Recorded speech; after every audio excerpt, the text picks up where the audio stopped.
Cinema Worms. Discussing everything from Grima Wormtongue to the Shy Halib. I'm Zabib. I'm a writer and psychiatrist. And I'm Lindz, and I'm a writer. And we are a couple, and we are also massive cinephiles, and we love to go to the movies all the time. And we have bonded over the course of our relationship over our love of movies. So we thought we would start this podcast to, in around 15 minutes or less, discuss the movies we saw that week. Something you can listen to on your commute, something short, to decide whether this film is worth watching or not.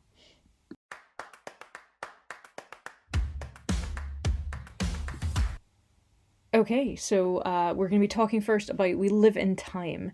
So, directed by John Crowley, this stars Andrew Garfield as a recent divorcee and a guy who works for, weirdly, the giant global conglomerate of Weetabix, and Florence Pugh, who plays a talented and ambitious chef. Now, the film plays out of order with flashbacks to the couple meeting and getting together in quite a comedic way, interspliced with the present day where they're dealing with the reoccurrence of Florence Pugh's cancer. So I really enjoyed this film. I think I cried maybe 7 or 8 times during it. I tried to stop crying. I was just damp in the face the whole time. And while it is a tragic and terrible film in a lot of ways, it also has a lot of comedic and lighthearted moments as well. I came out of it feeling, despite the plot, quite uplifted. This is... And I also think I came out of this saying to you, it was the first film we'd seen this year, and I said, I'm not even sure how many films we're going to see this year, but this is probably going to be one of my top 10, if not my top 5. I knew instantly how strongly I felt about this film. So what did you think about it? Yeah, I mean, I absolutely loved it as well. There's something that's interestingly understated about it and how it's sort of playing out, yet also very tense and high stakes and deeply emotional, right? So they're not going for these, I love the alarm outside, these easy emotional strings they could pull, but it still feels so tender, so intimate, so emotionally complex, right? We're just like sitting in these conversations between them, right? Their banter and humor, their negotiation of these huge events, right? Mainly like her cancer, or their relationship, what they want out of life. And I just loved sitting in those moments with them. It's just a series of moments that are funny and silly and tender and romantic and a lot of my gosh, yeah, so romantic. Let's just talk about how romantic it was. So actually, I didn't remember while we were watching this film, but afterwards I did remember this little trivia moment that I had read somewhere. So I remember saying to you, wow, that was one of the most romantic and tender sex scenes I have ever seen in my whole life. Yeah. And I remember afterwards that I had read somewhere the cameraman was so almost embarrassed to be there because the tenderness and romance between Andrew Garfield and Florence Pugh, apparently the cameraman edged out of the room at one point and had to go and have a moment by himself to just cope. Yes. And I thought that was kind of funny. And the thing is with this film, I'm always so wary of films that are told out of order. I'm wary of flashbacks, I'm wary of disjointed stories. There's always this risk that it's not going to be done well, it'll be confusing, or we'll lose track of the emotional threads that connect the characters and the audience to the characters, and that was not the case here. I actually thought it was handled, even though sometimes it jarred me slightly, I felt that actually worked within the narrative, because this is not a comfortable narrative. This is there is no easy cancer story to tell.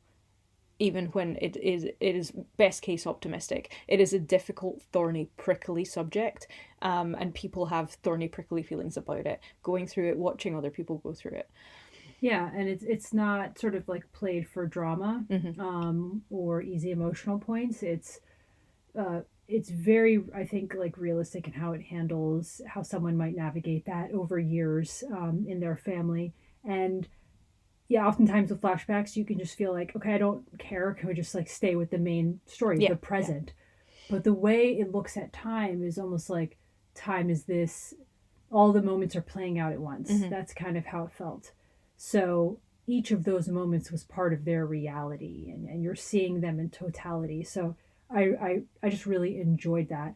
And I mean, they have so much chemistry as an audience. We do feel like we're sort of like witnessing a real couple, and we shouldn't be in the room. Yeah. So last year I actually wrote a story in collaboration with another writer, and we were talking about time because the story was about time. And one of the things that I thought was, after reading Oliver Burkeman's 4,000 Weeks, which of course, as you know, is one of my favorites, there's something he says where it's not, we think of time as something that we have, that we possess, that we spend. We talk about wasting time or spending time on something, but actually we are time. And I thought, this film is maybe the best example of something like that I've seen done in recent years that made me remember that quote and made me think, like, how do I want to use the time that I am, not the time that I have, but the time that I am in life. I thought that was interesting. And also it's a film about love, yes, of course, and a film about romance and family, but also it is a film about identity. Florence Pugh is striving for something greater. It is about holding on to what and who you are despite everything that life throws at you. And so the identity part of it, I felt, was just as strong as the kind of romance and the love as well. It was kind of ironic then that the second film that we saw actually played into this very well. So do you want to introduce that one? So Nickel Boys, I think we saw the very next day. So for all the emotional tearjerkers. So this is a film by writer-director Ramel Ross, based on the book by of the same name by Colson Whitehead. About the book and the movie are about boys in a fictionalized juvenile reform school in the 1960s in the South. And this was based off a school, I believe, that was called the Dozier Boys School. So Nickel Boys follows this like bright, innocent young man named Elwood, who's being raised by his Nana, I guess his grandmother, even though she's too young looking to be his grandmother. And he... You can't cast an old woman in a film, are you crazy? Yeah, no, she's a great actress. I'm forgetting her name right now, but who plays his Nana. She's amazing. So he has this bright future ahead of him, but then inexplicably, mostly absolutely because of racism and horrible bad luck, he's now in the machine of this like racist criminal justice system and is thrown in this school. Completely out of nowhere, his life is ruined. And you sort of witness him navigating the horrific nightmare of this school. And he meets Turner and becomes fast friends, sort of these like, they form this deep bond, right? And Turner is almost like a foil to Elwood in that he's very jaded. He's trying to stay under the radar, and Elwood continues to believe that there is hope. We have to resist. And Turner is telling him, you just need to survive. You need to do whatever you can to get out of here. So you see that sort of dichotomy between them. And this film really like hit us like a train, which I think it would for anyone who sees it. And a lot of people are going to be talking about, first of all, the way it was constructed and filmed. My gosh. Yeah, so can we talk about the camera angles, the point of please? View wow. is always directly from the character's point of view. So that means the camera is always looking out from their eye level, right? So the way they filmed it is sort of like meticulously planning every shot with deviations, right? To try to mimic what it would look like to be looking through the character's eyes. Yeah. And that's the entire film. And you actually see there's a couple of different scenes where you see the same scene again, but from the other character's perspective. Yeah. And yeah, that was fantastic. Because of course, if you're in someone's head, you're looking through their eyes, you can only see what they're seeing.